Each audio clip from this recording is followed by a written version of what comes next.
let's talk about a few reasons why you might enjoy shooting with vintage lenses.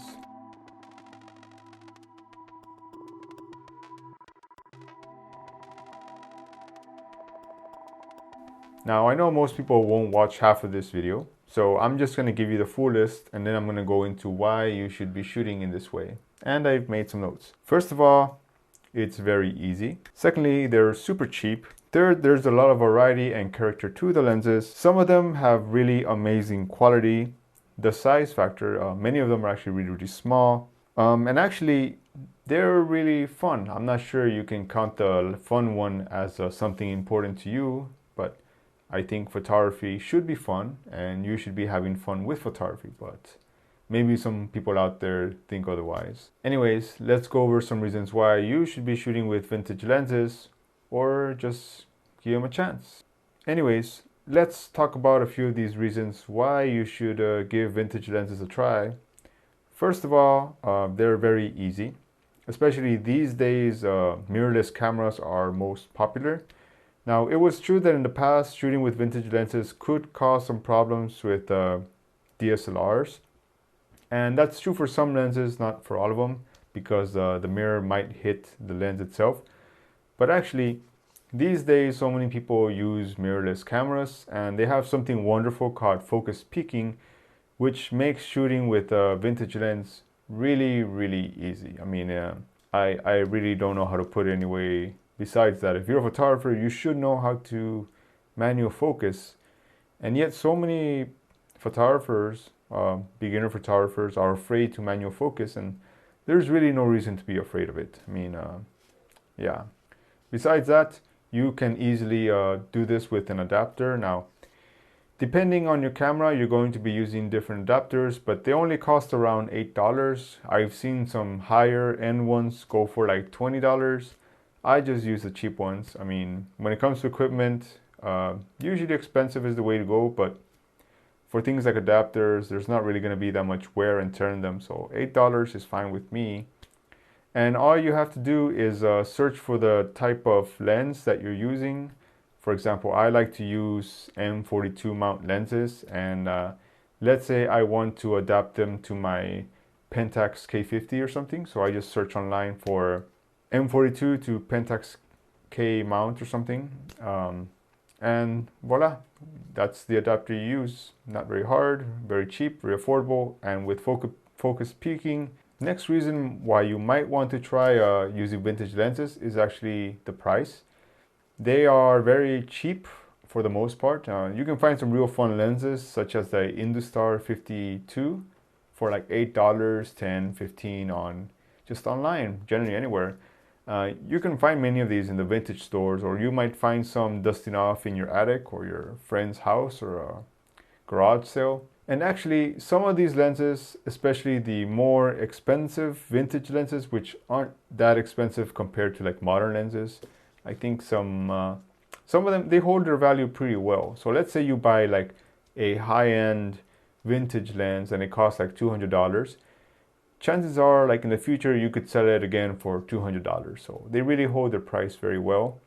Now, I tend to go for lenses less than $50, around that range. The good stuff, like the Super Takumars and whatnot. So I really enjoy those. So yeah, vintage lenses are pretty cheap. If you are a photographer that has GAS, that's gear acquisition syndrome, you might really enjoy collecting vintage lenses. Instead of collecting expensive camera bodies and expensive lenses like in the thousands, you can actually collect small vintage lenses that cost like $10, $15, $20, $30, $40. The higher end ones are like $200. So in a year, I don't really buy as many as people think, but in the end, it's usually much less than when I first started photography, that I just wanted to buy the new L glass, right? So trade one vice for another, buy vintage lenses. Reason number 3 is actually the character or imperfections.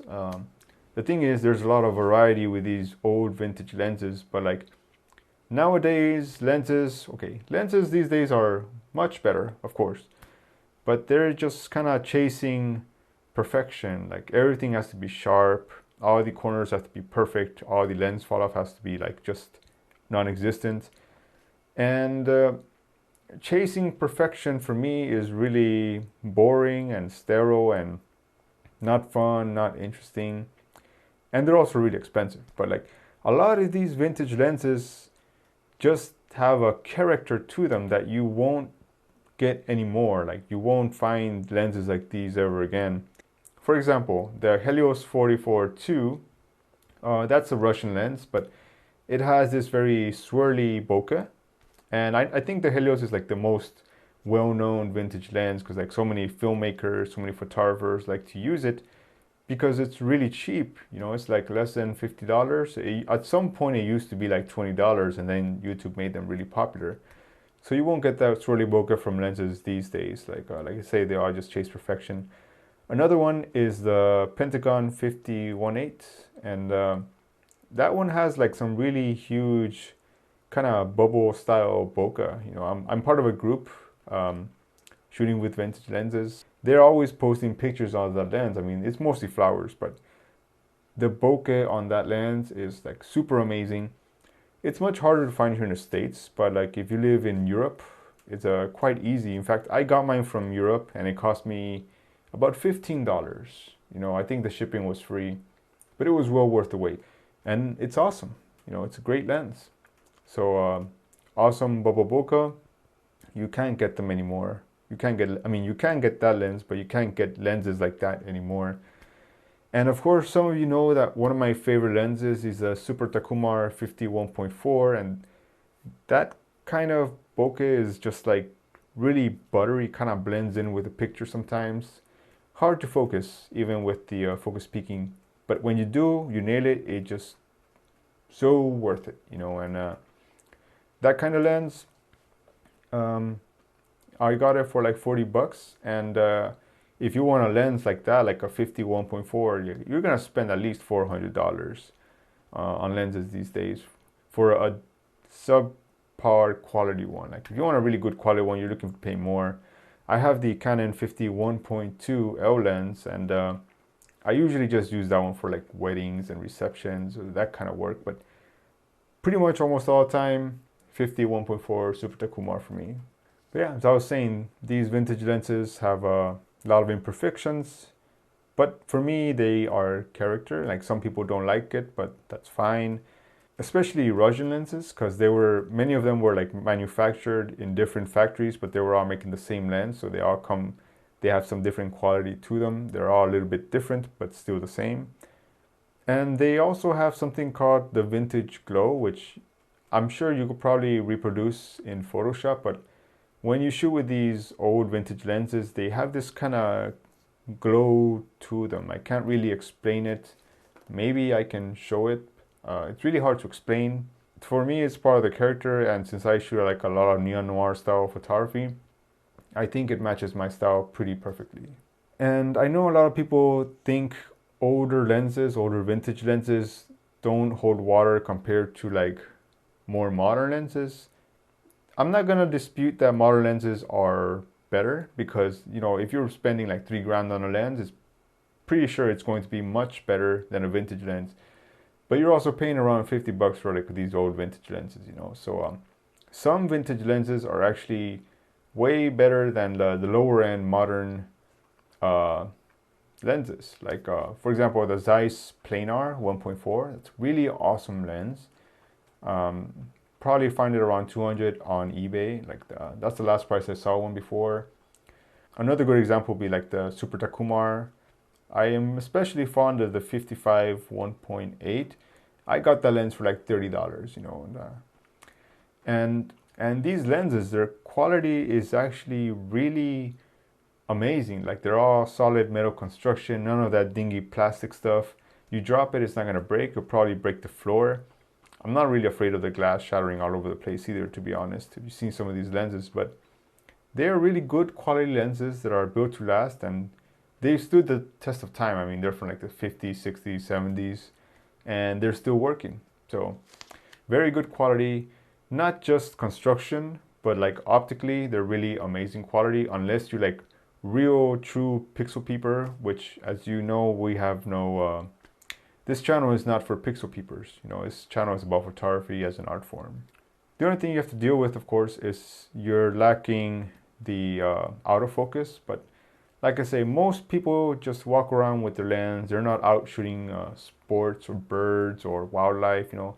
If you're the kind of person that just likes having their camera and going out for some street photography or just walking around, if you're a portrait photographer especially, you can get some nice collection of vintage lenses, and it's perfect for you. I mean, I think for that kind of photography, you don't really need autofocus. I mean, maybe you do. Maybe you have a problem with your eyes. In that case, you can just turn on the viewfinder in the back and you can see just fine.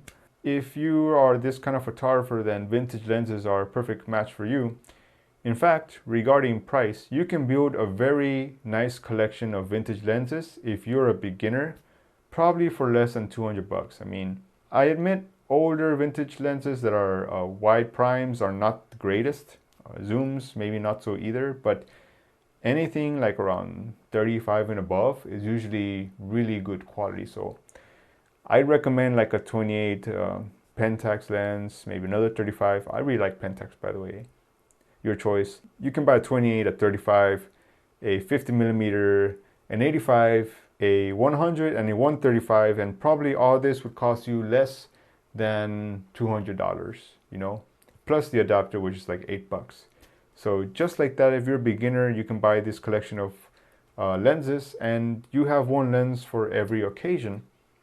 So just keep that in mind. Additionally, you can also declick the aperture on many of these lenses. So like if you're like a filmmaker, especially indie filmmaker, you can have your lens declicked. There's various tutorials online, and then you can just smooth aperture control when you're making your videos. I think, if I'm not wrong, I really like this guy, is Brandon Lee. He makes a lot of videos, and he also uses some vintage lenses here and there, and I believe they are aperture declicked. So that's one for you filmmakers out there. One of the things about vintage lenses is having fun with them, because, you know, if you're a photographer, I think you should be having fun with photography. But, you know, like I said, some people don't think that way. Maybe it's just strictly business with them.